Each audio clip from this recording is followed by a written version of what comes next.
सारी जनता बंकर के नीचे। क्या तेहरान में लोग बंकर्स के अंदर हैं, वहां भी पैनिक है? क्योंकि इस तरह का एक बयान आ रहा था, मैं तो देख के नहीं आपको सर, हैरत पड़ गया, आप नहीं मुस्कुरा सर, रहे हैं। वहां जंग नहीं चल नहीं रही, नहीं सब घबरा हम रहे, आप मुस्कुरा रहे हैं, तो कमाल हो रहा है। नहीं, आप मुझे नहीं बताइए, सर। क्या आप लोग बंकर के हाँ, अंदर अंदर हैं, या नहीं आप लोग जो है शहर छोड़ के आप तेहरान में नहीं कहीं और इस वक्त?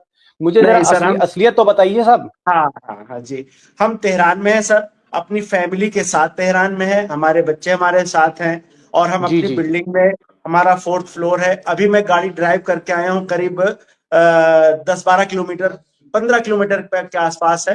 पहले हमको 1 घंटा लगता था यहाँ आने में, अब मैं 12-13 मिनट में आ गया हूँ। रोड पे ट्रैफिक कम है, ट्रैफिक है रोड पे लेकिन कम है। कोई भी बंकर नहीं बना है, किसी भी तरह का बंकर मैंने पूरे शहर में कहीं नहीं देखा है। ना किसी बंकर का कोई ऐलान किया गया, हर आदमी अपने घर में रह रहा है, कोई अपने घर से बाहर नहीं गया है। कुछ जगहों पर ऐसा हमको सुनने में आया था कि जो मेट्रो की लाइनें हैं उनको तैयार किया गया था कि अगर कभी जरूरत पड़ी तो वहां पर लोगों को कहा जाएगा कि लोग वहां पर पनाह ले सकते हैं। लेकिन मैंने अब तक लोगों को नहीं देखा कि कोई, हमारे मोहल्ला है, पूरा हमारा मोहल्ला है जहां पर लोग रहते हैं। हम शाम की नमाज पढ़ने, कल मैं शाम की नमाज के लिए गया था, तो जमात से नमाज होती है। एक आदमी साहब इसकी और तफसील बता पाएंगे। जी। आप अगर अलग अलग भी नमाज पढ़ सकते हैं, मतलब डर के मारे आप बाहर ना निकलना चाहें, घर में नमाज पढ़ सकते हैं।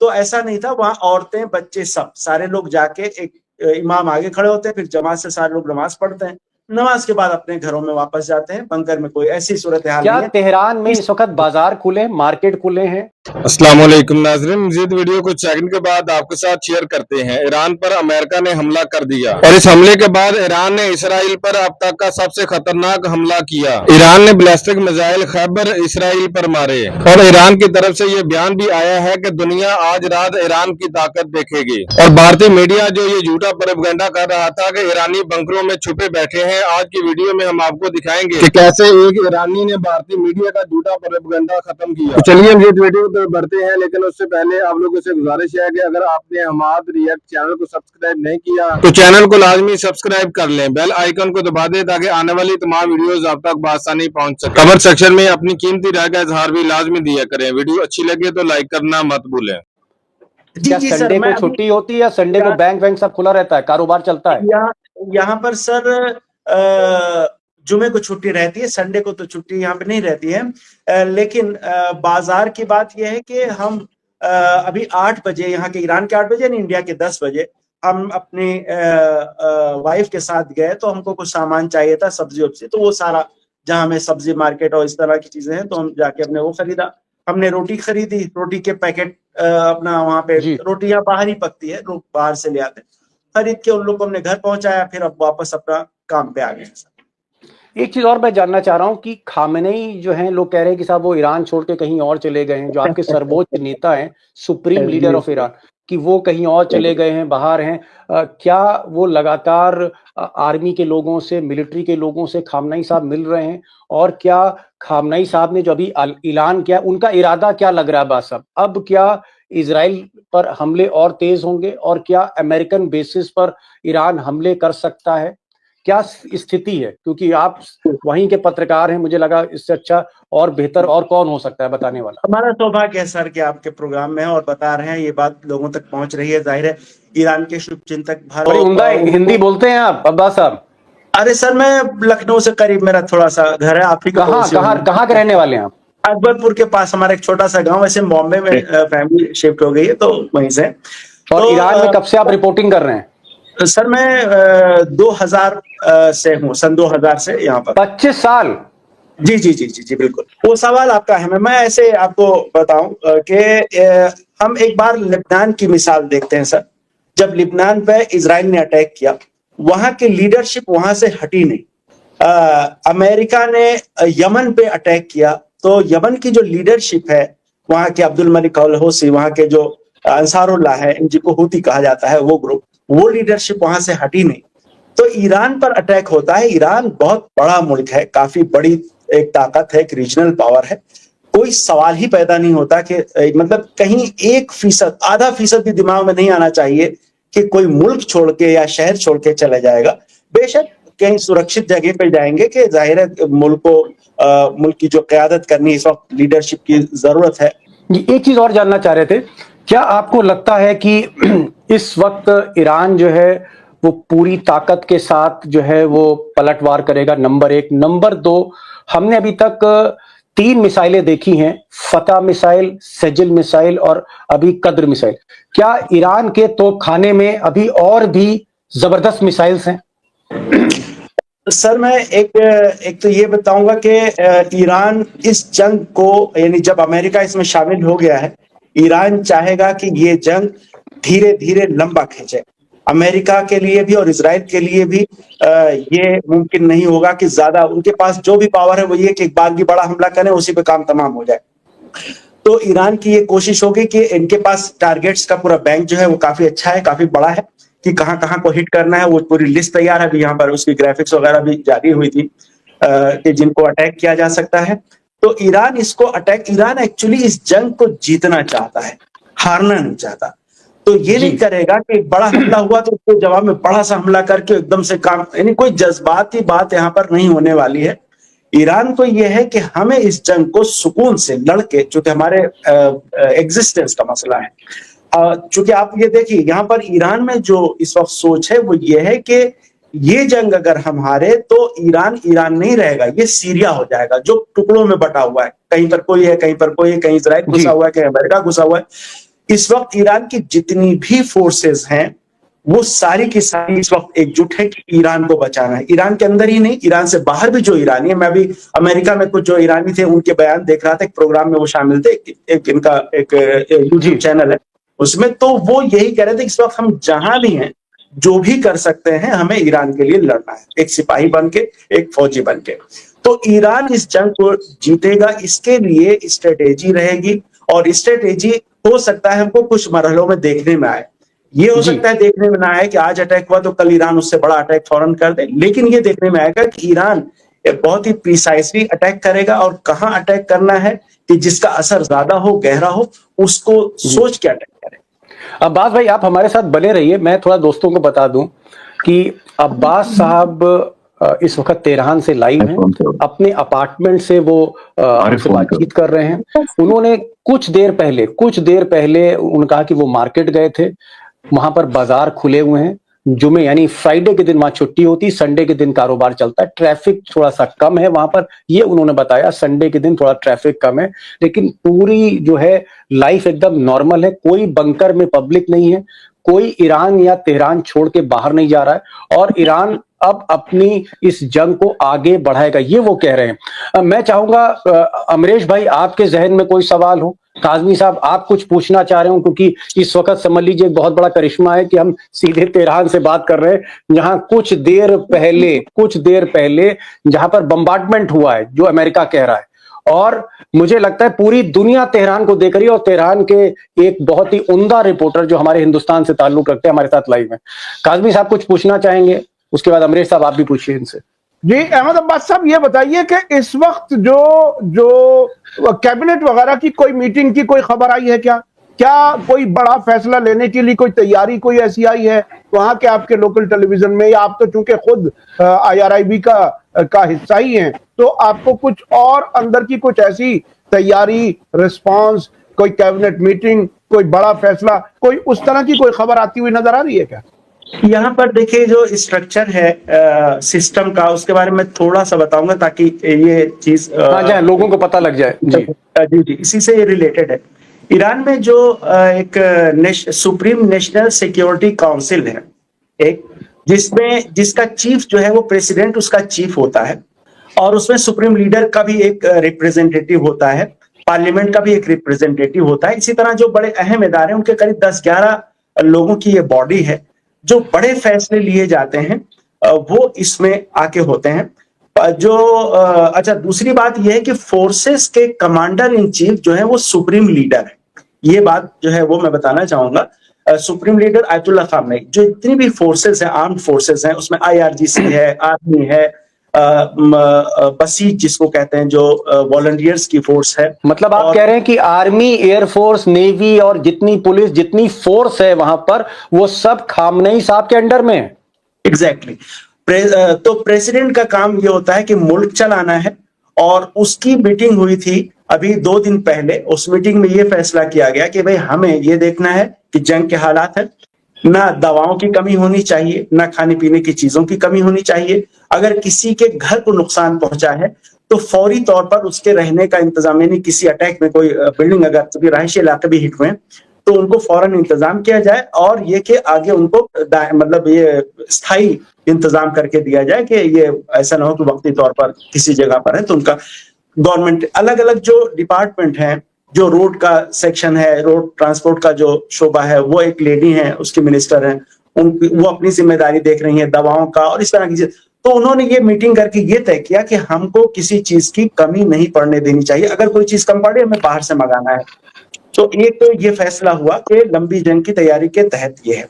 बाकी आर्म्ड फोर्सेस जो है वो डायरेक्ट रिलेटेड हैं सुप्रीम लीडर से, मगर जी खामनेई साहब से उनको इस्तेमाल कैसे करना है, क्या करना है, कार्रवाई क्या करनी है, ये फैसला होगा सर्वोच्च राष्ट्रीय सुरक्षा काउंसिल परिषद, राष्ट्रीय सुरक्षा परिषद में, जिसमें ये सारे लोग एक साथ बैठते हैं। बड़ी पॉलिसीज वहां बनती हैं, जो इनकी विदेश नीति है उस पर भी वहीं पर डिस्कशन होता है, वो फैसला होता है, फिर वो कन्वे हो जाता है जो रिलेटेड फोर्सेस हैं उनको कि वो उसको अप्लाई करें। जी मिश्रा साहब पूछें कुछ?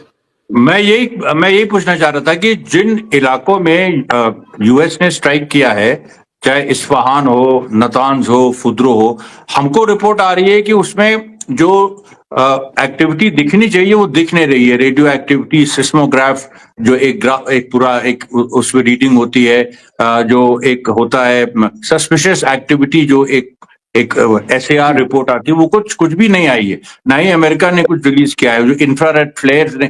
तो इसकी क्या सच्चाई? जब ये कुछ हुआ ही नहीं है तो एक्चुअली हैज अमेरिका मतलब रियली स्ट्रक ईरान, और अगर किया है तो फिर उसका ईरान की तरफ से डैमेज असेसमेंट क्या है? देखिए, असेसमेंट ये है कि जो ऑन द ग्राउंड है, जो इंफ्रास्ट्रक्चर ऑन द ग्राउंड है उसको नुकसान पहुंचा है, लेकिन अंडरग्राउंड काफी बड़ा इंफ्रास्ट्रक्चर है उसको नुकसान नहीं पहुंचा है। लेकिन इसके बावजूद अंडरग्राउंड जो सेंसिटिव पदार्थ था उसको हटा दिया गया है, पहले ये ऐलान किया गया है। अब यह है कि अमेरिका ने ये अटैक किया है, अमेरिका ने ये अटैक किया है, ये असेसमेंट है कि अमेरिका यहीं पर रुकेगा नहीं। यानी अगर उसने अभी खाली ऊपर नुकसान नहीं पहुंचाया, हमला कर दिया और उसके बाद जो है ये मान लिया जाए चले भाई ठीक है कोई बात नहीं, इतना बड़ा हमला नहीं था, तो यहाँ लेकिन ये असेसमेंट है कि अमेरिका यहाँ नहीं रुकेगा।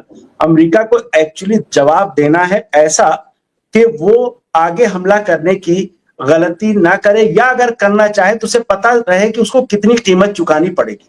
ये पूरी स्टेज है। नहीं, ये बहुत महत्वपूर्ण है, क्योंकि मैं अभी देख रहा हूं कि जो ईरान ने जो मिसाइल छोड़ी है, नेस ज़ोइना नाम के एक इजरायली सेटलमेंट पूरा तबाह हो गया है, और वहां पर उनका नेशनल बायोलॉजिकल रिसर्च इंस्टीट्यूट था।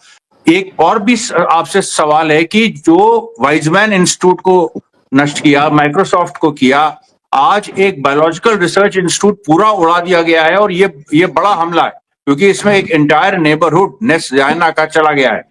तो ये जो क्या is Iran attacking biological weapons being developed stealthily, यानी चुपचाप जो इजराइल डेवलप करता है biological weapons, chemical weapons research अपनी, उसको भी डिस्ट्रॉय ईरान कर रहा है।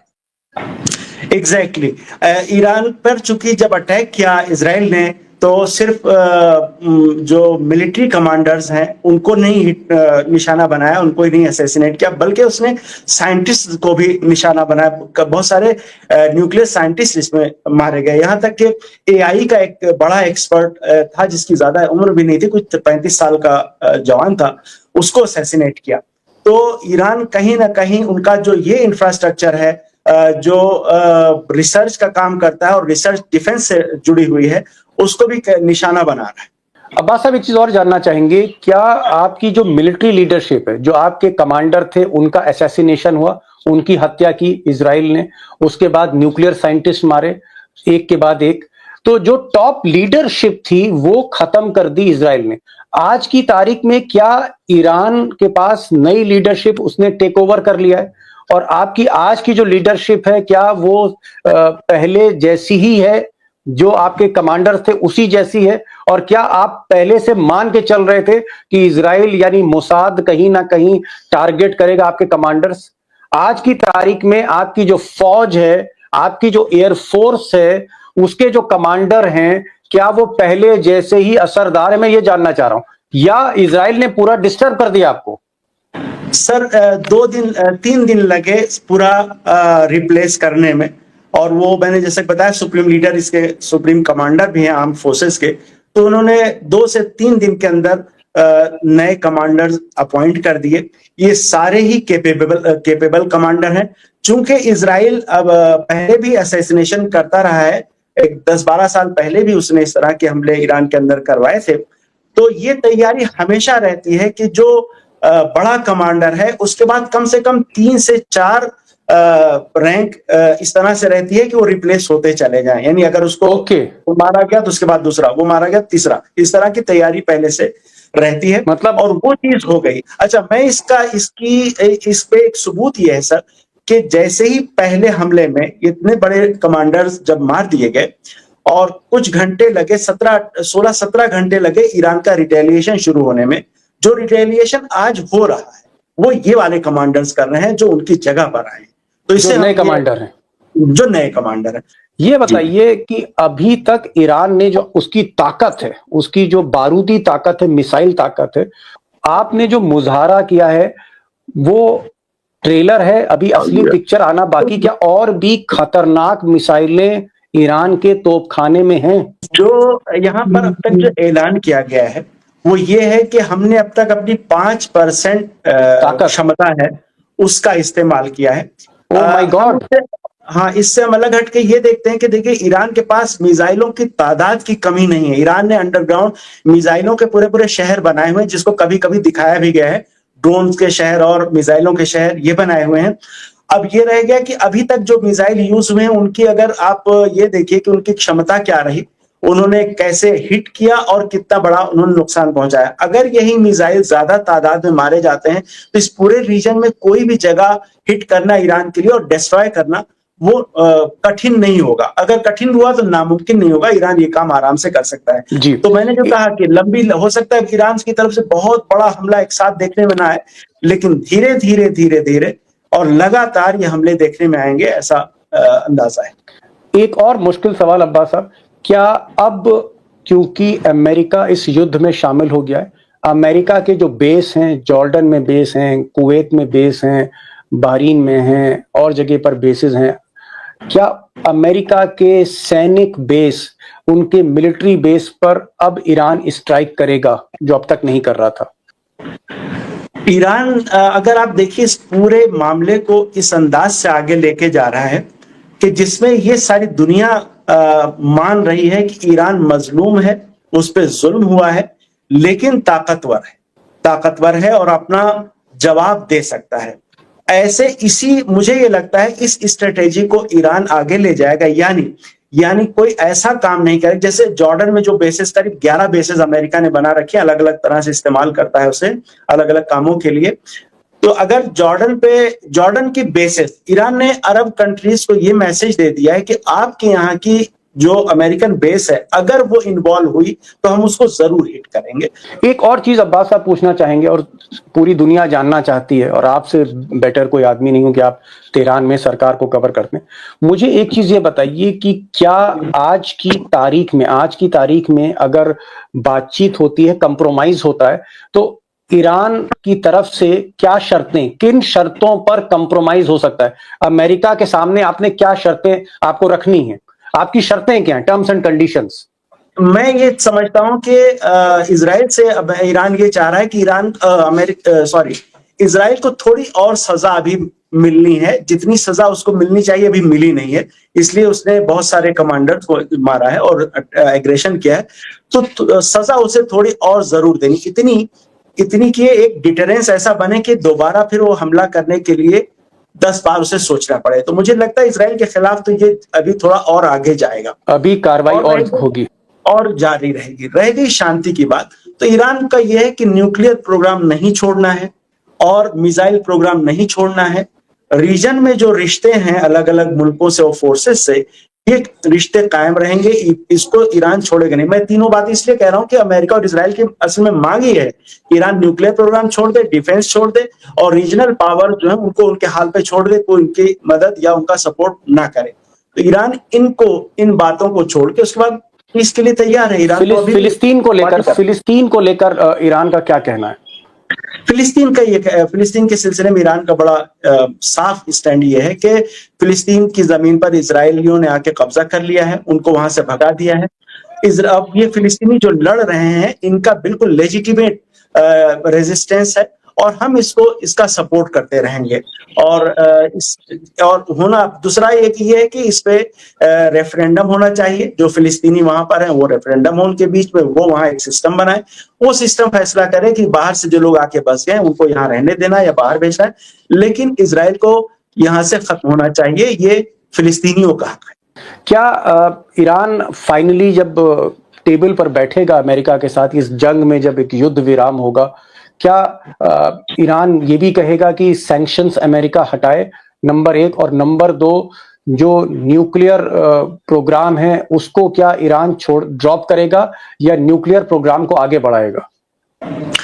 न्यूक्लियर प्रोग्राम को छोड़ना बहुत मुश्किल है सर। यानी अब तक के जो स्टेटमेंट आते रहे हैं सुप्रीम लीडर के, बाकी सारे लोगों के, उनका यह है कि हम इसे छोड़ेंगे नहीं किसी भी कीमत पे और इसे हमें जारी रखना है। तो मुझे बड़ा मुश्किल लगता है कि ये अगर ईरान इसको छोड़ देता तो अब तक डील हो गई होती। अमेरिका तो यही चाह रहा था कि पूरा लीबिया स्टाइल में पूरा इंफ्रास्ट्रक्चर खत्म हो जाए न्यूक्लियर, तो हम जो है वो डील कर लेंगे, इस तरह की बात थी। लेकिन ये भी पता है कि लीबिया ने ये किया, उसके बाद लीबिया का क्या हुआ आप जानते हैं, सारी दुनिया तो हिस्ट्री है। तो ईरान को ये पता है अगला स्टेप फिर मिसाइल है, मिसाइल पावर, चूंकि इजराइल नहीं चाहता कि इस पूरे रीजन में कहीं भी किसी के पास ऐसी ताकत हो जो इजराइल के एग्रेशन का जवाब दे सके। अब्बास साहब, अमेरिका ने जो हमला किया रात में 4 जगह स्ट्राइक की, क्या उसमें ईरान के कुछ लोगों के मरने की खबर है, घायल होने की खबर है? वो डेटा आपके पास है? अब तक जो बयान आया है उसमें यही था। वहां के कुम के एमपी है, मेंबर ऑफ पार्लियामेंट, उनका बयान था। उन्होंने कहा कि हमने ये देखा कि अब तक एक भी किसी के मारे जाने की कोई खबर नहीं है, कोई खबर नहीं है। और कुल मिलाकर अब तक कितने लोग इस जंग में, जब से जंग चल रही है पिछले कुछ दिनों से, ईरान के कितने लोग उसमें हताहत हुए हैं, कितने लोग मारे गए?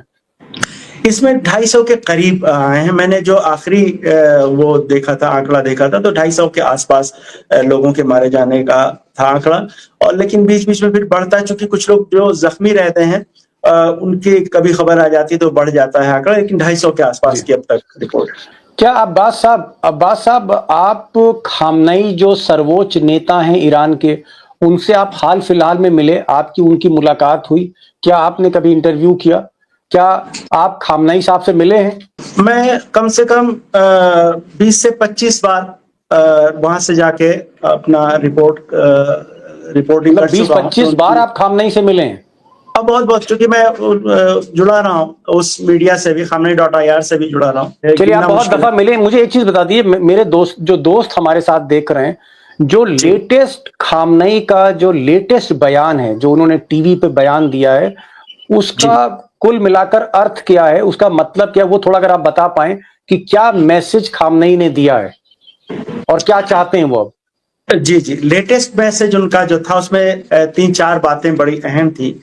एक तो सबसे पहले उन्होंने पब्लिक की तारीफ की, मुल्क के अवाम की, कि आपने इन हालात में जैसा बिहेवियर करना चाहिए, यानी ठंडे रहना, शांत रहना और सुकून से हालात को फेस करना, वो उसकी बहुत तारीफ। उसके अलावा फिर एक्चुअली उन्होंने कौम से ही वो जो खिताब था ना, नेशन को उन्होंने एड्रेस किया था। उन्होंने एक तो पहले तारीफ की, दूसरे उन्होंने कहा कि देखिए हमारे ऊपर एग्रेशन हुआ है और हमारे कई कमांडर्स जो है वो मार दिए गए हैं, लेकिन उनको रिप्लेस कर दिया गया है। आप मुतमईन रहिए, इत्मीनान रखिए कि जो कार्रवाई होनी चाहिए वो कार्रवाई अंजाम दी जा रही है। और इसी में इन्होंने कहा कि बल्कि उन्होंने एक बात कही, उन्होंने कहा कि जब ट्रंप ने टोटल सरेंडर वाली ट्वीट की थी या ट्रुथ सोशल पे डाला था कि टोटल सरेंडर को जिस तरह की बात थी, उन्होंने एक बात कही कि जो थोड़ी भी अक्ल रखने वाला आदमी होगा वो ईरानियन नेशन से कभी ये नहीं कहेगा कि आप टोटल सरेंडर कर दें, क्योंकि ईरान की जो सिविलाइजेशन है उसमें कभी भी सरेंडर इस तरह से रहा नहीं है। तो वो एक तरह से उन्होंने इशारा किया कि ये इस बंदे को इतनी समझ नहीं है कि जो इस तरह की बात कर रहा है। उसने ही उन्होंने ये कहा कि हम ना तो इम्पोज्ड वॉर सहन कर सकते हैं, ना ही इम्पोज्ड पीस सहन कर सकते हैं। उसी में उन्होंने कहा कि इजराइल को सजा दी जा रही है और इजराइल उस अंजाम को पहुंचेगा जिसकी उसने खुद दावत दी है। अब्बास साहब, ये जो टॉक्स हुई थी, क्योंकि ये जो टॉक्स करी थी जर्मनी, ब्रिटेन और फ्रांस, ट्रंप साहब के कहने पर ये जो तीनों मुल्क हैं, ब्रिटेन, फ्रांस और जर्मनी, इन्होंने ईरान के साथ, आपके मुल्क के साथ बातचीत शुरू करी। बातचीत जेनेवा, स्विट्जरलैंड में हुई और बातचीत से ऐसा लग रहा था कि अब इस युद्ध में कहीं ना कहीं कोई ना कोई हल निकलेगा। लेकिन हमने देखा कि इस बातचीत के होते ही ट्रंप ने हमला कर दिया। तो ये जो बातचीत थी जिसमें ईरान के फॉरेन मिनिस्टर स्विट्जरलैंड गए हुए थे, फ्रांस और ब्रिटेन और जर्मनी की बातचीत क्या टूट गई? क्या ईरान को उनकी शर्तें मंजूर नहीं थी? क्या हुआ? ये जो बातचीत चल रही थी 24 घंटे पहले। जी, एक्चुअली क्या है, ये अलग अलग तरह के हथकंडे अपना रहा है अमेरिका कि वो जो उसका गोल है उसे अचीव कर ले किसी तरह से, यानी ईरान का न्यूक्लियर प्रोग्राम खत्म हो जाए, फिर डिफेंस। तो एक तो बातचीत, कभी जो यूरोपियंस प्रपोजल लेके आए थे, वो प्रपोजल कोई ये नहीं था कि